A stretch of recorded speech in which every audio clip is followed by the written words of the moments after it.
Tu es habitué à te priver du meilleur morceau, le laissant aux autres. Tu as mis tes émotions au régime strict, en te persuadant qu'il ne t'en faut pas beaucoup. Mais il est impossible de tromper ton âme. Elle est mortellement affamée. Et tout de suite, nous allons découvrir ce qui lui manque exactement pour être heureuse. Imagine que tu es dans le jardin d'Éden. Tu as le droit à tout. Quel fruit provoque chez toi le désir immédiat de le toucher des lèvres? Une pomme lisse, croquante, gorgée d'or. Une grenade âpre, succulente, ruisselante de jus. Une pêche douce, parfumée, fondant dans la bouche. Une cerise grosse, sombre, brillante de maturité. Ne pense pas aux règles. Pense au plaisir. Cueille ce fruit défendu. Et je te dirai quelle vitamine de la passion a disparu de ta vie et comment lui redonner du goût dès aujourd'hui. Tu tends la main et tes doigts touchent à la pomme d'or. Elle est chaude, véritablement chaude, comme si elle venait d'absorber le soleil de midi. La police se loge parfaitement dans ta paume et tu sens sa fermeté. C'est un fruit qui ne se rend pas, un fruit qui a tenu bon. Tu la portes à tes lèvres. Première bouchée et un craquement retentit. Fort, juteux, triomphant. Le jus aigre-doux explose sur la langue, coule sur les lèvres, et tu ne l'essuies pas, parce que c'est le goût de la vie elle-même. Rafraîchissant, vivifiant, si éclatant que pendant une seconde, tu oublies tout. Ce n'est pas juste une pomme, c'est toi. Qui es-tu vraiment? Tu es un générateur, une source, le soleil autour duquel tournent les planètes. En apparence, tu sembles infatigable. Les gens sont habitués à te voir forte, organisée, prête à résoudre n'importe quel problème. Tu es celle qui se lève la première et se couche la dernière. Tu es celle qui pense aux médicaments pour maman, à la réunion à l'école, à l'anniversaire d'une collègue, au fait que ton mari a besoin d'une nouvelle chemise. Tu es la fondation sur laquelle tout repose.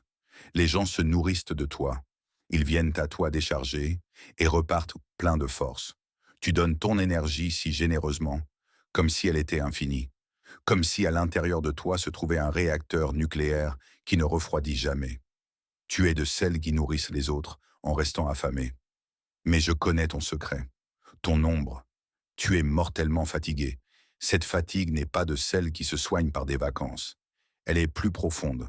Elle est dans les os, dans les cellules, au cœur même de ton être. Tu portes sur toi ce qu'il aurait fallu lâcher depuis longtemps. Mais tu le portes parce que si ce n'est pas toi, qui le fera? Tu as peur de t'arrêter.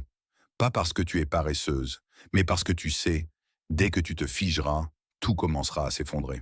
Tu es devenu indispensable, et c'est ta prison. Tu éclaires tout le monde autour, mais qui te rechargera? Qui sera ton soleil?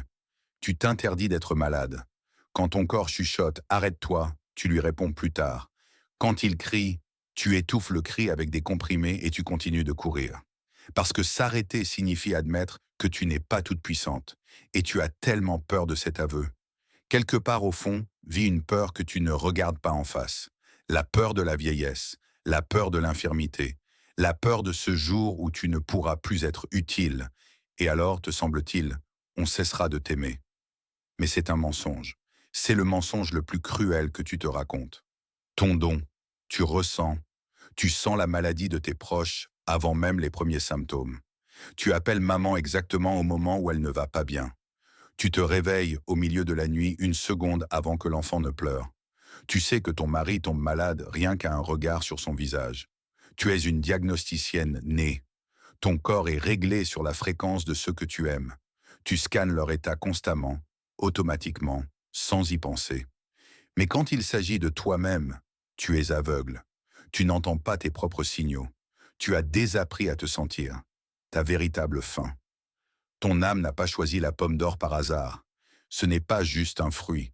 C'est un symbole de vitalité, de force vitale, de ce jus même que tu as distribué goutte à goutte, et maintenant ta propre source s'assèche. Ta véritable faim, c'est la soif de soin. Tu veux que quelqu'un prenne soin de toi comme tu prends soin des autres. Que quelqu'un demande « Comment te sens-tu » et attende la vraie réponse. Que quelqu'un t'apporte une tasse de thé, te couvre d'un plaid et dise « Aujourd'hui, je m'en occupe. Repose-toi. Tu es affamé de temps pour toi, de silence, du droit d'être faible au moins un jour. Ta force est une force qui construit et non qui brise. Mais même la fondation la plus solide a besoin d'un appui. Tu as l'habitude d'être la fondation, mais qui te soutiendra? Le message du jardin. Écoute attentivement, car c'est important. La pomme d'or que tu tiens entre tes mains, elle est à toi. Pas pour les enfants, pas pour le mari, pas pour les parents, pas pour les collègues. Mange-la toi-même. Ta santé n'est pas de l'égoïsme. C'est ton capital principal. La seule ressource sans laquelle tout le reste perd son sens. Tu ne peux pas verser à boire depuis une cruche vide. Tu ne peux pas éclairer si le feu est éteint à l'intérieur. Autorise-toi un sain égoïsme. Autorise-toi à dire non. Autorise-toi à fermer la porte et à être seul. Autorise-toi à ne pas répondre au téléphone. Autorise-toi à tomber malade et à ne pas ressentir de culpabilité pour cela.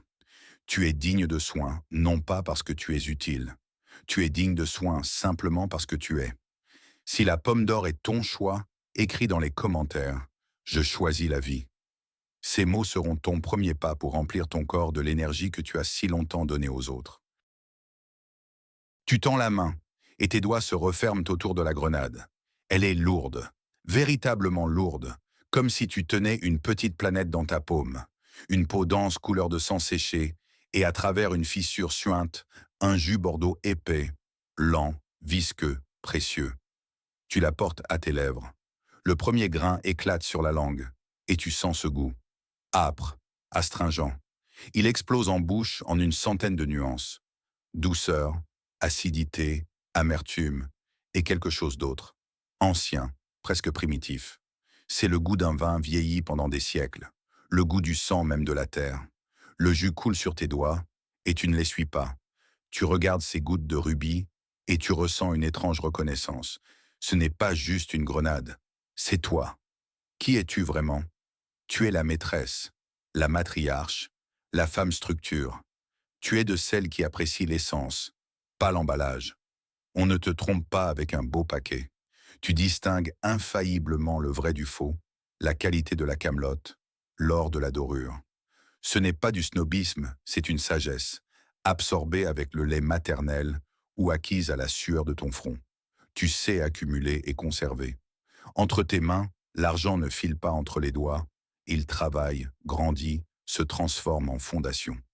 Tu connais la valeur de chaque centime parce que tu sais ce qu'il en coûte de le gagner. Ta force est une force qui construit et non qui brise. Tu élèves les murs de la maison, pas en briques, en décision, en non-dit au bon moment, en nuit sans sommeil sur des chiffres, en désir reporté.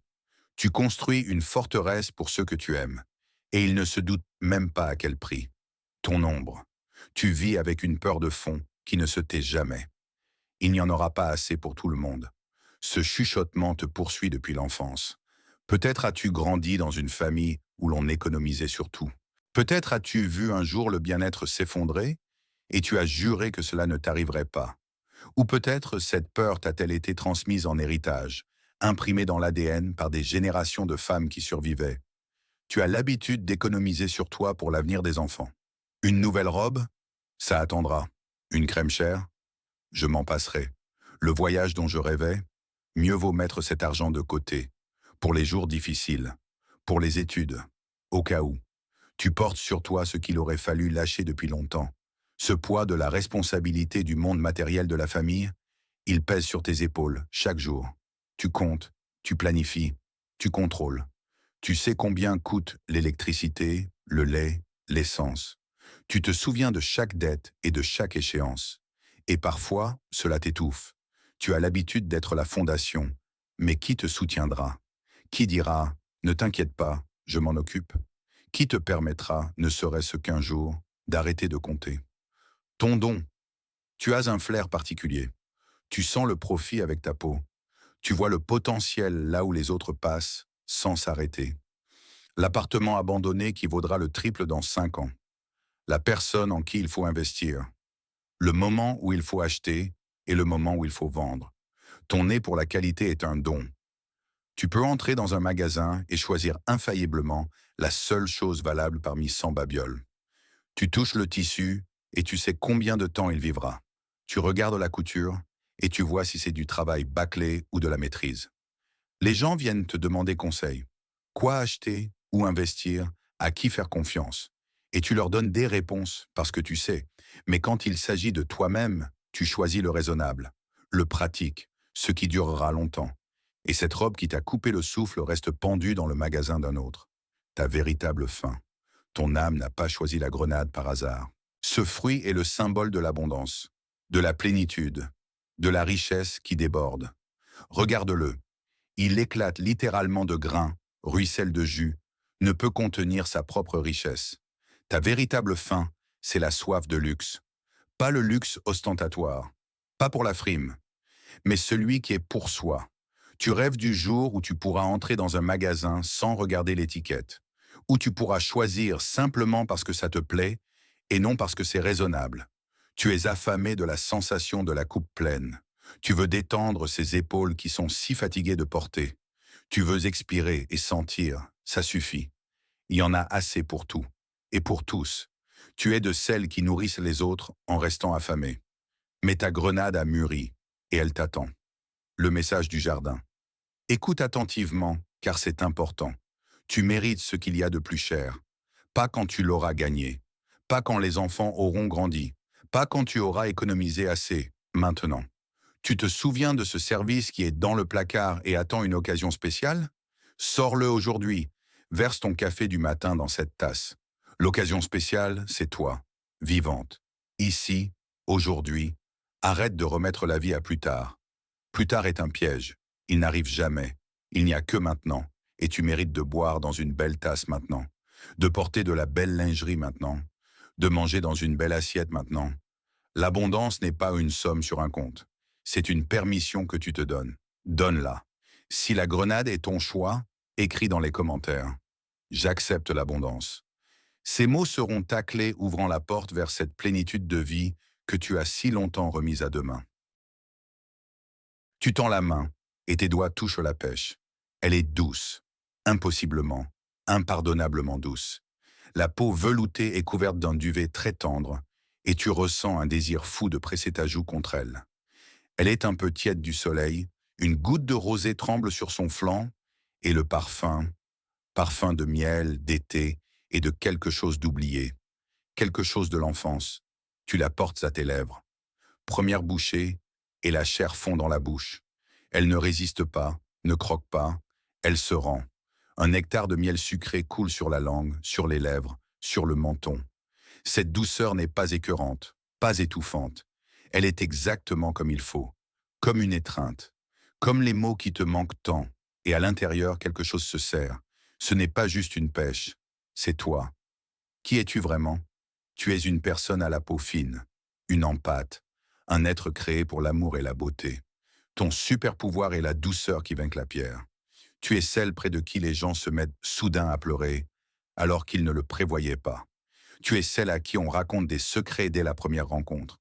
Tu es celle dont la présence guérit, même si tu restes simplement assise en silence à côté. Tu réagis à la grossièreté par une douleur physique. Ce n'est pas une métaphore. Quand quelqu'un hausse le ton, ton estomac se noue. Quand on te critique durement, tu le sens avec ta peau, comme si on t'avait ébouillanté. Tu ne comprends pas comment les gens peuvent être si grossiers. Comment ils supportent cette dureté les uns envers les autres. Tu es créé pour l'esthétique, pour les belles choses, les tissus doux, la lumière chaude, pour les longues conversations et les touchés tendres, pour ce monde qui n'existe presque pas, un monde où les gens prennent soin les uns des autres. Mais tu vis dans ce monde-ci, et il te blesse chaque jour, ton ombre. Tu as dû te faire pousser une armure. Tu ne voulais pas. Tu as résisté jusqu'au bout. Mais le monde n'a pas laissé le choix. Trop de coups, trop de ressaisis-toi, ne sois pas si sensible, arrête de pleurnicher. Et tu t'es fermé. Mais cette armure te sert. Elle entrave tes mouvements. Elle t'empêche de respirer. Elle n'est pas à toi. Tu portes une protection étrangère qui te frotte jusqu'au sang. Et chaque soir, en l'enlevant, tu te sens si petite, si fatiguée de faire semblant d'être forte. Tu te sens mal aimée. Peut-être qu'on t'aime, peut-être même qu'on te le dit, mais on te nourrit de faits. Je travaille pour la famille, tu as tout ce qu'il faut, de quoi as-tu besoin de plus? Or tu es affamé d'autre chose, d'un regard, de la façon dont on prononce ton nom, d'un toucher sans raison, de mots qui réchauffent pour l'intérieur. Tu te dessèches sans mots gentils, littéralement. physiquement. Comme une fleur sans eau, tu portes sur toi ce qu'il aurait fallu lâcher depuis longtemps, ce besoin de mériter l'amour, d'être commode pour qu'on t'aime, d'être utile pour qu'on ne t'abandonne pas. Tu es de celles qui nourrissent les autres de tendresse en restant affamées. Ton don, hein, tu lis avec le cœur. Tu n'as pas besoin de mots, tu entends ce qui n'est pas dit à voix haute. Tu sens quand une personne ment, pas parce que tu as remarqué une incohérence, mais parce que son énergie a changé. Tu sais que ton amie va mal avant même qu'elle n'appelle. Tu ressens la tension dans la pièce où tu viens d'entrer. C'est ton don et ta malédiction. Parce que tu ressens trop. La douleur d'autrui, l'anxiété d'autrui, la colère d'autrui, tout cela te traverse. Et ensuite, tu ne peux pas comprendre. Est-ce à moi ou pas? Où est-ce que je finis et où commencent les autres? Ta peau fine est une antenne, mais parfois tu rêves de l'éteindre. Ne serait-ce qu'un jour. Ta véritable fin. Ton âme n'a pas choisi la pêche par hasard. Ce fruit est le symbole de la tendresse, de la douceur, de la permission d'être sans défense. Ta véritable faim, c'est la soif de faiblesse. Tu es fatigué d'être forte, fatigué de gérer, fatigué de garder la face et de faire semblant que tout va bien. Tu veux être porté, littéralement. Tu veux que quelqu'un de grand et chaud te serre si fort que tu puisses arrêter de te tenir toi-même. Tu veux enlever l'armure et être juste une petite fille aimée. Pas pour tes accomplissements, pas pour ton utilité, pas parce que tu es bonne et commode, mais juste comme ça, parce que toi, c'est toi. Et cela suffit. Tu as l'habitude d'être la fondation pour les émotions des autres. Mais qui te soutiendra? Le message du jardin. Écoute attentivement, car c'est important. Ne deviens pas grossière. Je sais, on t'a dit, fais-toi le cuir épais, sois plus dur, ne te laisse pas offenser. Mais ce n'est pas ta voix. Ta tendresse n'est pas une faiblesse. C'est une arme. L'arme la plus puissante qui existe. Ta force est une force qui construit, et non qui brise. La douceur vainque la pierre. L'eau use les rochers. Un mot chaleureux ouvre des portes qu'on ne peut enfoncer au bélier. Tu le sais. Tu sais le faire. Exige de la tendresse. Tu y as droit. Dis à voix haute, j'ai besoin de câlins. J'ai besoin de mots. J'ai besoin qu'on me caresse la tête. Ce n'est pas honteux. Ce n'est pas trop. C'est ton besoin fondamental, aussi légitime que la nourriture et l'air. Tu es créé pour l'amour. Alors laisse-le couler vers toi. Si la pêche est ton choix, écris dans les commentaires « Je m'ouvre à l'amour ». Ces mots seront une invitation pour cette tendresse que tu as si longtemps cherchée à l'extérieur, alors qu'elle attendait tout ce temps que tu l'autorises à entrer. Tu tends la main et tes doigts se referment autour de la cerise. Elle est glacée, brûlante de froid, comme si elle sortait tout juste d'une nuit d'hiver. La peau brillante est presque noire, couleur de sang séché, couleur de mystère, couleur de tout ce qui est interdit. Elle est dense, ferme, et il s'en dégage un arôme qui fait tourner la tête. Quelque chose d'enivrant, quelque chose d'indécent. Tu la portes à tes lèvres, les dents percent la peau, et le goût explose en bouche, vif, audacieux. Cerise âpre, chocolat amer et quelque chose d'autre. Cognac, brûlant, pêcheur. Ce n'est pas le goût d'un fruit. C'est le goût d'un baiser qui n'aurait pas dû avoir lieu. Le goût d'une nuit qu'on ne raconte pas. Le goût de ce que tu ne te permets pas. Le froid de la baie et la chaleur du goût. Glace et flamme en même temps. Et à l'intérieur de toi, quelque chose se réveille. Ce n'est pas juste une cerise. C'est toi. Qui es-tu vraiment? Tu es un feu caché. Une rebelle dans un costume de fille modèle. Lilith se faisant passer pour Ève. En apparence, tu es impeccable, correcte, fiable, celle sur qui on peut compter. Tu paies tes factures à temps, tu te souviens des anniversaires, tu n'es pas en retard au rendez-vous. Tu es un modèle, mais à l'intérieur de toi vivent des diablotins. Ils dansent dans ton sang quand tout le monde dort. Ils te chuchotent des choses qui te font rougir quand tu es seul avec toi-même. Ils ricanent de ta vie correcte et demandent « Et c'est tout? Ça, c'est tout ?» Tu détestes le jour de la marmotte. Cette suite sans issue de jours identiques. Réveillé, nourri, nettoyé, travaillé, nourri, nettoyé, endormi. Répété, et ainsi jusqu'à la fin. En toi vit une nature passionnée qui se sent insupportablement à l'étroit dans ce quotidien. Tu es né pour plus grand, pour du brillant, pour ce qui coupe le souffle et fait flageoler les jambes. Mais tu as caché cela, si profondément que parfois tu l'oublies toi-même, ton ombre. Tu vis dans une cage.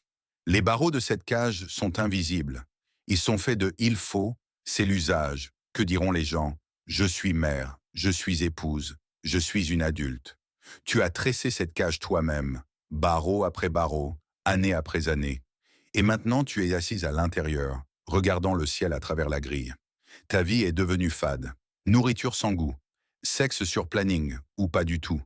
Conversation sur rien. Soirée devant l'écran, parce qu'il n'y a de force pour rien d'autre. Tu te réveilles sans anticipation. Tu t'endors sans satisfaction. Les jours se fondent en une masse grise. Tu réprimes tes vrais désirs pour être commode. Tu as appris à ne pas vouloir trop fort, à ne pas rêver trop audacieusement, à ne pas ressentir trop intensément. Tu as baissé le volume de ton âme au minimum pour ne pas déranger les autres. Mais à l'intérieur de toi bout la lave. Tu portes sur toi ce qu'il aurait fallu lâcher depuis longtemps, cette image de bonne fille que tu n'as jamais vraiment été. Tu es de celles qui nourrissent les autres de leur feu en restant avec des cendres froides. Et parfois, à 3 heures du matin, dans un rêve fortuit, dans un fantasme fugace, ce volcan se fait sentir. Et tu as peur de ce qu'il y a à l'intérieur. Ton don, tu vois la vérité. Cette vérité que les gens cachent même d'eux-mêmes. Tu regardes une personne et tu vois son essence animale. Tu sais qui veut quoi en réalité, qui est affamé de pouvoir, qui d'argent, qui de reconnaissance, qui de sexe. Tu lis les gens comme des livres ouverts, ce dont t'effraie toi-même, parce que tu vois ce qu'il n'est pas censé de voir, l'envers, l'ombre, la bête sous le masque de la civilisation.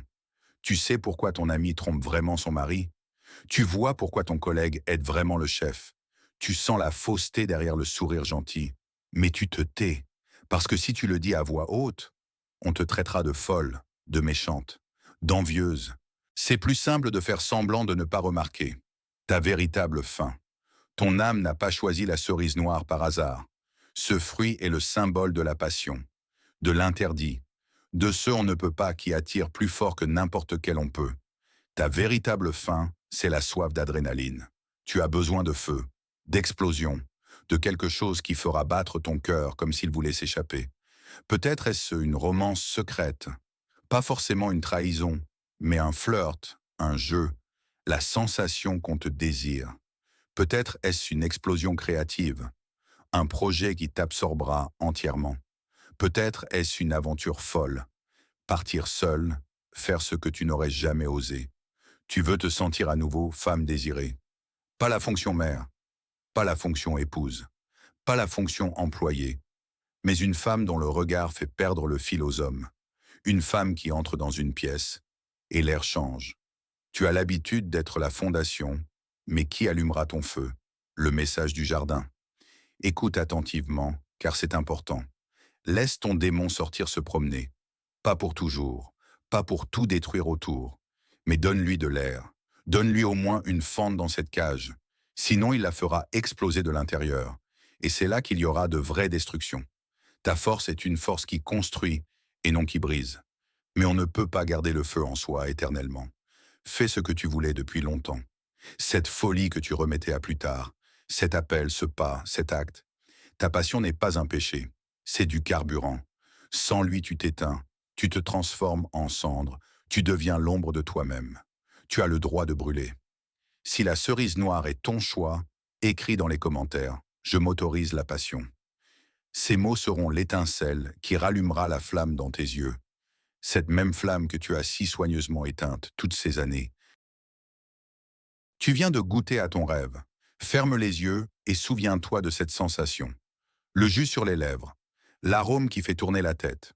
Ce moment où tu as tendu la main vers ton fruit, sans doute, sans regarder en arrière, sans l'habituel et ce que j'ai le droit. C'est cela la voix de ton âme. Ne te blâme pas pour cette faim. Elle ne te rend pas avide, égoïste ou ingrate. Elle te rend vivante. Elle prouve qu'à l'intérieur de toi brûle encore un feu, malgré les années de régime, malgré tous les plus tard et pas maintenant. Tu es affamé et c'est magnifique, parce que seul celui qui ressent la faim est capable de se rassasier. Seul celui qui a reconnu sa soif peut se désaltérer. N'attends pas que quelqu'un te nourrisse de bonheur. N'attends pas la permission.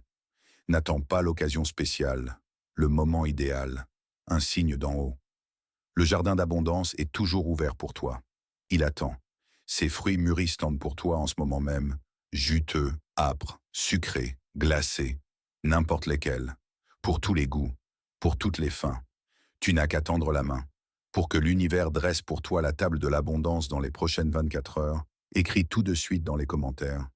Je m'autorise à désirer et abonne-toi à la chaîne pour savoir quels autres fruits le destin t'a préparés.